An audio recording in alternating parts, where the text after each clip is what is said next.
A little over a year ago, I said this in response to completely appropriate for the situation questions of whether I'm neurodivergent. So I believe myself to be neurodivergent, but I have not been officially or professionally diagnosed or even assessed with anything at this time. From my own research, the experiences that I undergo align actually with autism quite strongly. I really like to explain and talk about the way that my brain works, but at this time, I don't want to just say that I am on the spectrum. That's something that I would, again, love to talk more about in the future, if and when I am officially assessed. It's hard to believe that that was only a year and some change ago. Well, a year and a lot of change ago. I no longer feel that way, and we're gonna talk about it today.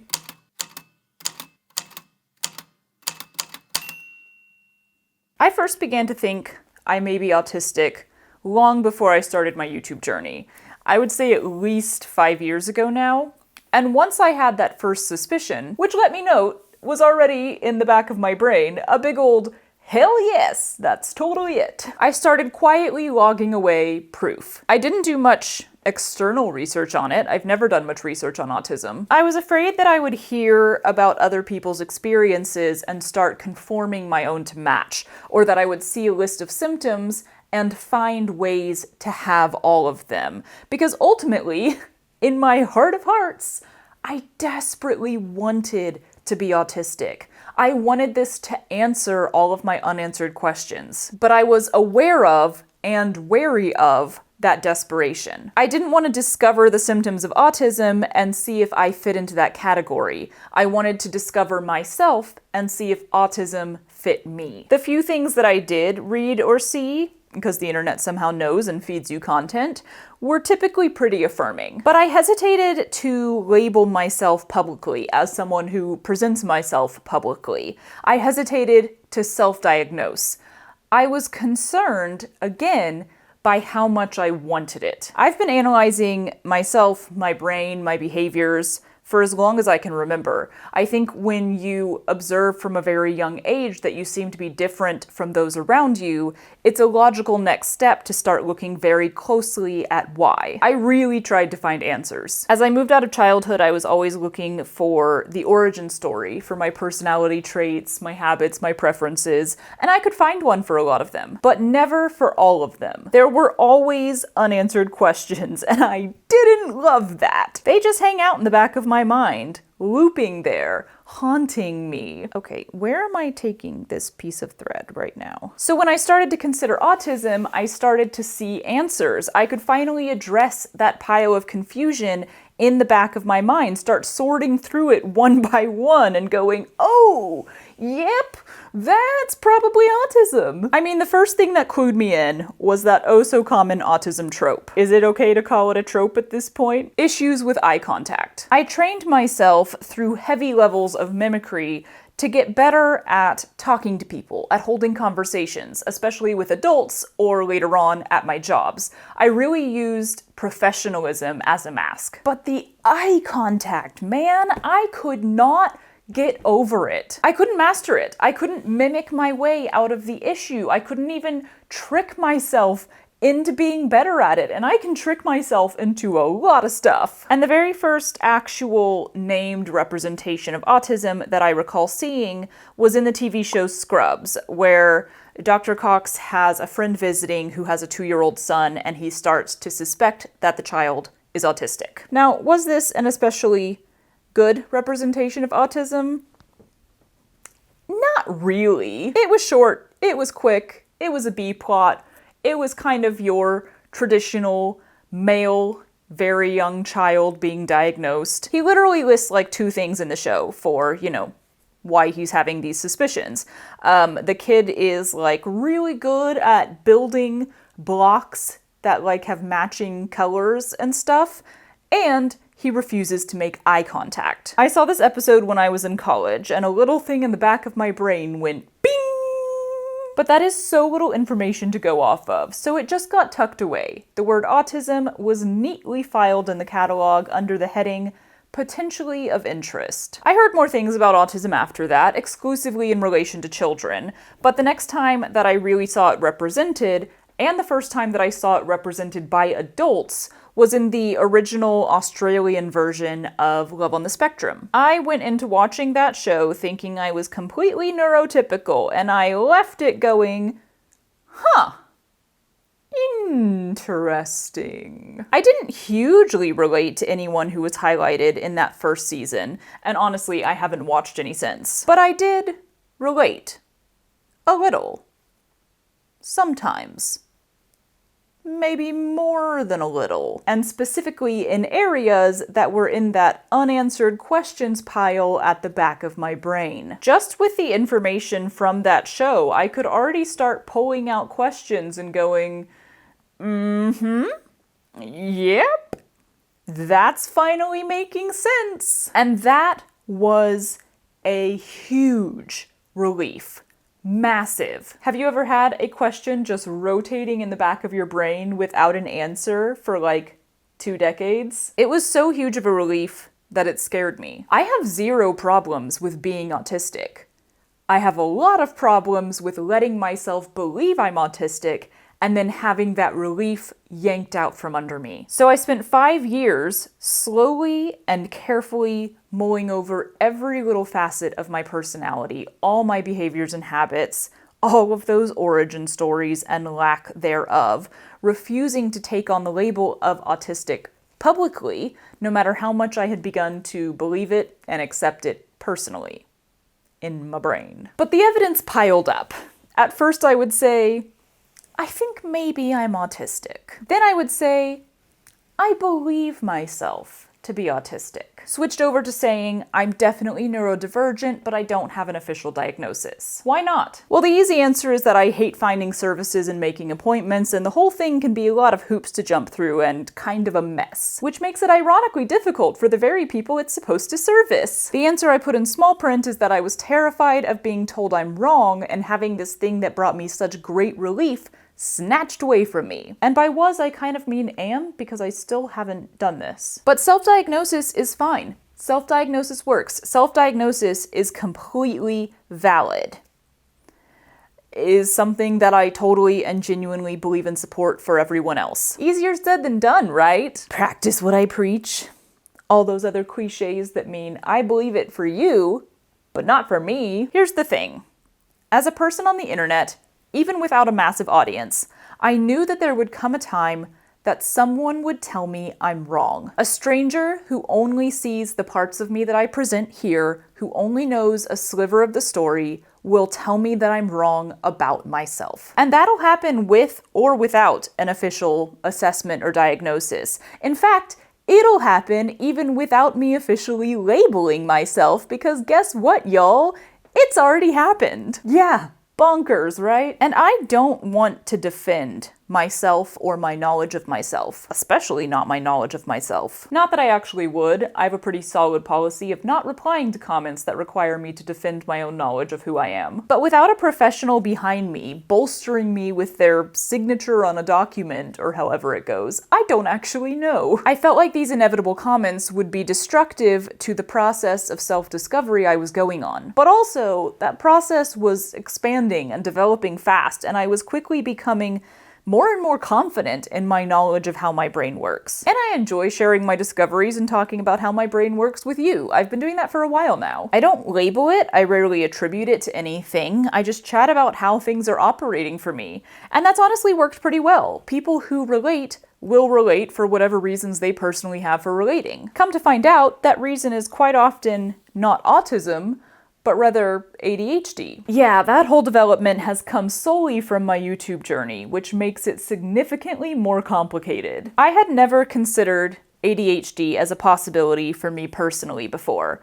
I know some people who are diagnosed ADHD, and I had never strongly related to them. The internet threw some things at me ADHD themed, and I never really vibed with it. But then I started getting all of the comments on my videos.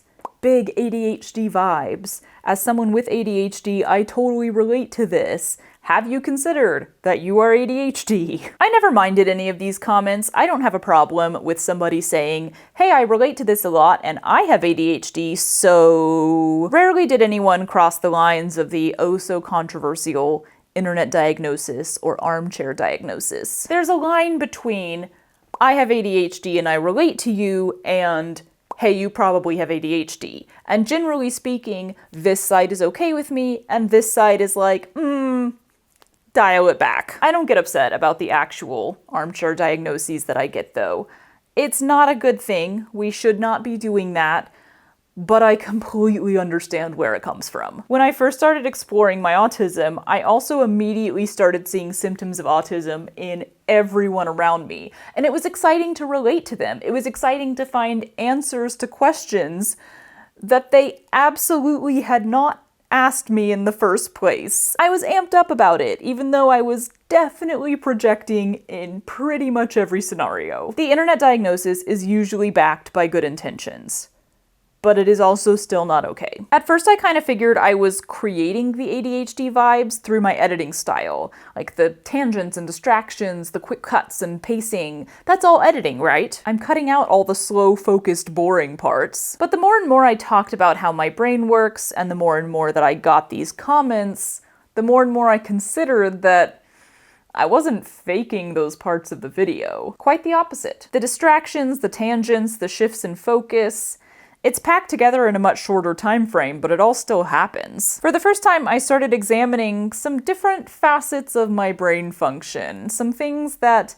maybe aren't typically usually associated with autism, but they weren't really as prevalent, so I just kind of ignored them. And once again, just like when I first started to suspect I was autistic, some things have started to make sense. First of all, my YouTube journey has coincided with a major part of my autism discovery journey. Simultaneously, I've become more aware of, understanding of, and accepting of my personality and brain function, and more comfortable in video creation, more comfortable on camera. In the last couple years, I've been unmasking for the first time in my life, not only in real life around human beings, but actually to a much higher degree on camera, where I feel much safer being unmasked due to the lack of actual human beings in the room, the option to edit things out later, so many things. And the more that I've dropped the mask, the more I've seen myself display signs of stuff that's more typically associated with ADHD. The more people's comments about ADHD vibes have started to make sense, which has led me to a possible and very interesting, to me, conclusion. Could it be that I am both autistic and ADHD, AdhD as they say, but, and forgive me if this is not the proper way to speak of it, again, I don't do much research, I just kind of come to my own conclusions. Is it possible that my autism is so much more dominant than my ADHD that it has been keeping the ADHD in check my entire life, because so many of the symptoms of ADHD are things that my autistic self is absolutely not okay exhibiting? Also, quick sidebar to say that even though I phrased that as a question, that is because I'm sharing with you the questions that I am asking and answering for myself, not because I need or want you to answer that question for me. This entire conversation is not an invitation to speculate on a real-life human being's brain function. It's an encouragement to explore your own, or a method by which to gain some understanding of people who are different than you. Just felt like I needed to clarify that. I am about to make it sound like I absolutely do believe I have ADHD, but I am hypothesizing. I'm crafting a scenario, and I just don't want to keep saying possibly. At this point in my journey, I'm still not sure. I still haven't come to a final conclusion on ADHD. Hypothetically, autistic me is exceptionally organized, lives on lists and logic, always chooses the practical answer, cannot stand to be a bother to anyone, works hard to have no negative impact on the space around her, plans every day to the half hour, has absolutely no need for human contact or society. ADHD me has 5 billion things in her head at all times, is constantly taking in tiny details unrelated to the current task, starts a story in her head at the slightest trigger, can't stand routine, is bored in a heartbeat, wants to talk endlessly to anyone who will listen, lives for change and trying something new, hyperfocuses and then gets bored. And it's possible that ADHD side of me has been there my entire life, shaping parts of my personality,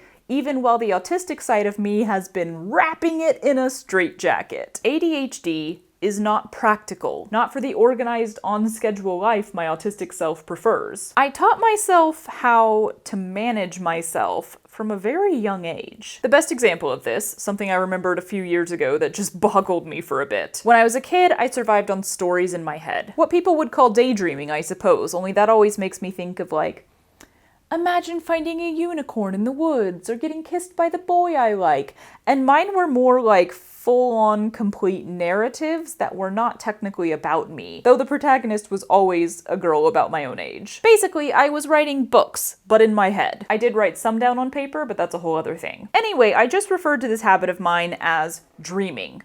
No day required. Sometimes I would have like 4, 5, 6 different dreams going at once. I always had trouble sleeping, and writing these stories in my head helped me fall asleep, likely because it forced my brain to focus on one narrative, on one layer, which then would help quiet all of the other layers to pianissimo, and thereby allow me to finally fall asleep. I would select which story I wanted to work on for that night and start telling it. I'd take it to a stopping point, the end of a chapter you could say, although I didn't really think of it that way, and then switch to another story until I finally fell asleep. But sometimes the story would get really good. It would get so good that I would have trouble not focusing on it, and it would spill over into times when I didn't want a dream to be my main focus, like during the day when I was trying to do my schoolwork. This would get super frustrating to me. I'd be trying to read my history book or work out math problems, and there would be this super loud distraction in my head,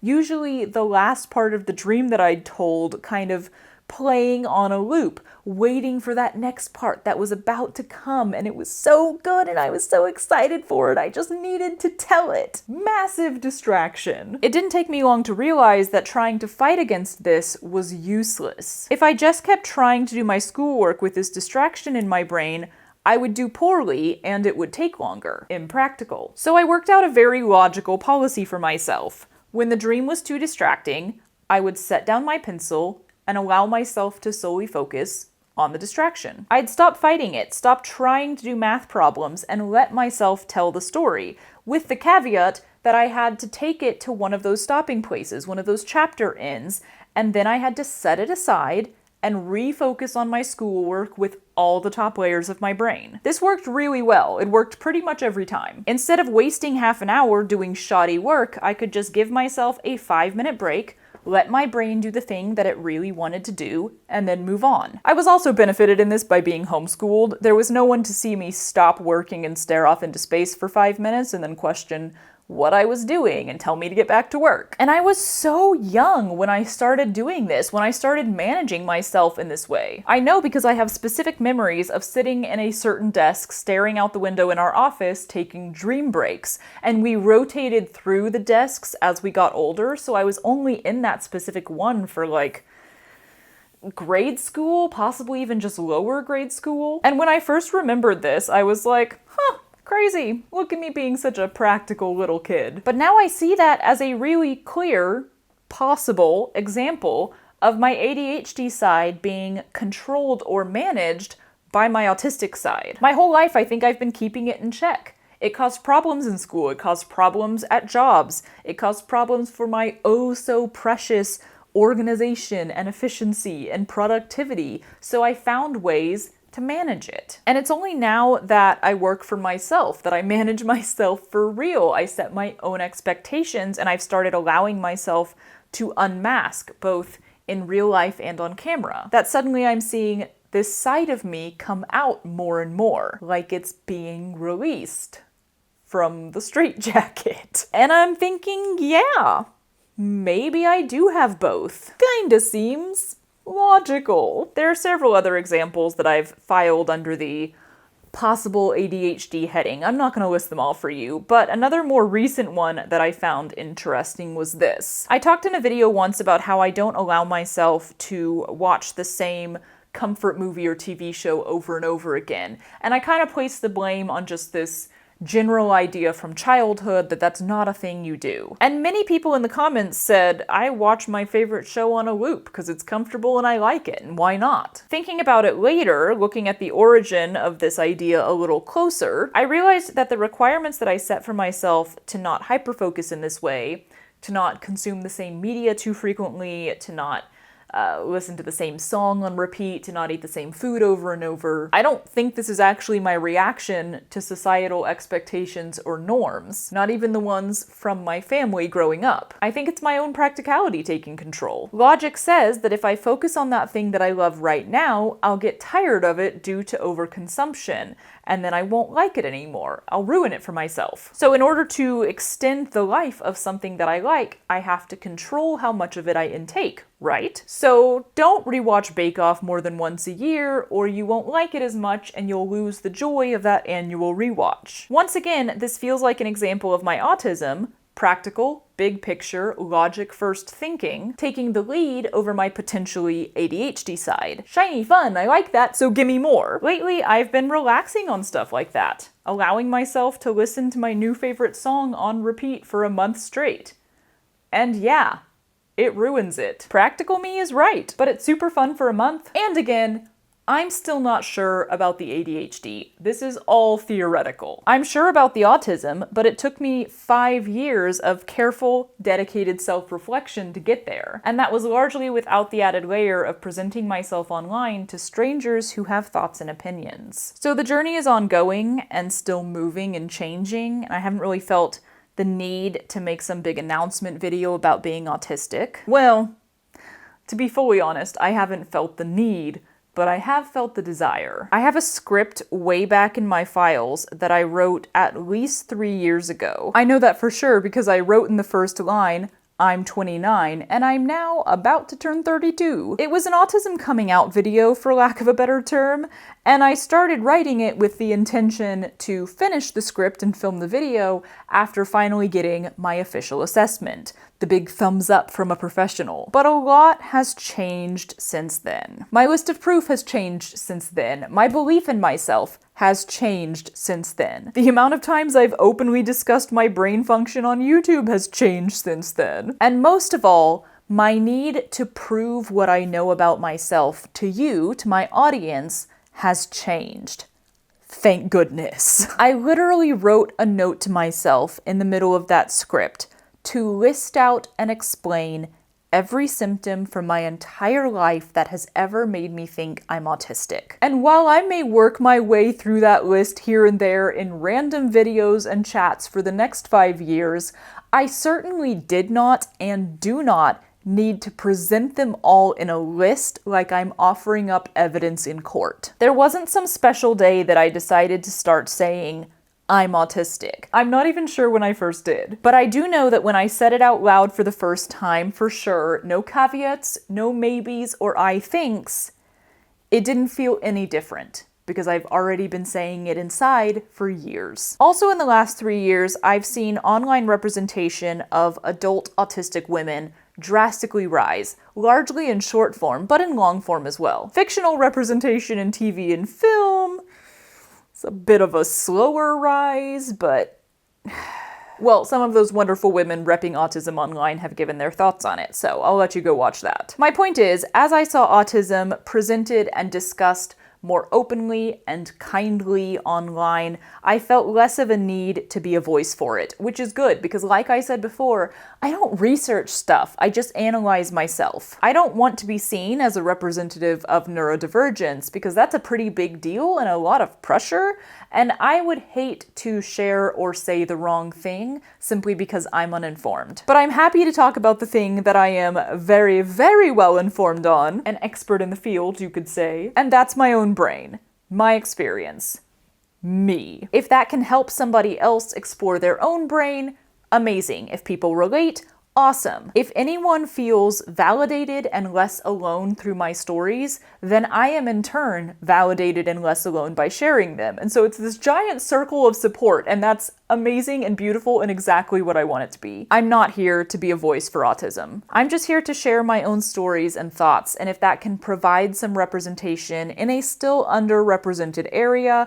if it can make even one person feel seen and validated and not alone, then that is all I want. And it already has. I don't reply to comments as much on this channel, honestly, because they're just so good. There's so many of them that deserve to have a whole conversation around them, and there's only one of me. One of me with very limited brain space for social interactions, even online. But I read them, and they mean so much to me. They bring me a lot of joy and a lot of purpose, which is something that's really helpful to have in this career of being on the internet. I absolutely want my comment sections to be safe places for you to share. Not everyone has the opportunity to tell their stories, but I think telling your stories, talking through your experiences, is so healing and a really great way to work through things, and in general, just like a beautiful part of humanity. So please know that when you tell me your stories in the comments, I am reading them, I am moved by them,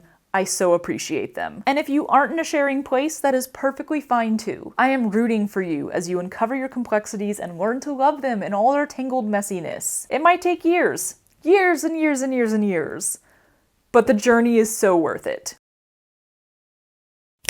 The day that I finish a video, right as I finish a piece of thread, will be a miraculous day. And it will never happen. And good start. Oh, my stomach's gonna make some crazy noises, y'all. Reverse, reverse. That was so loud.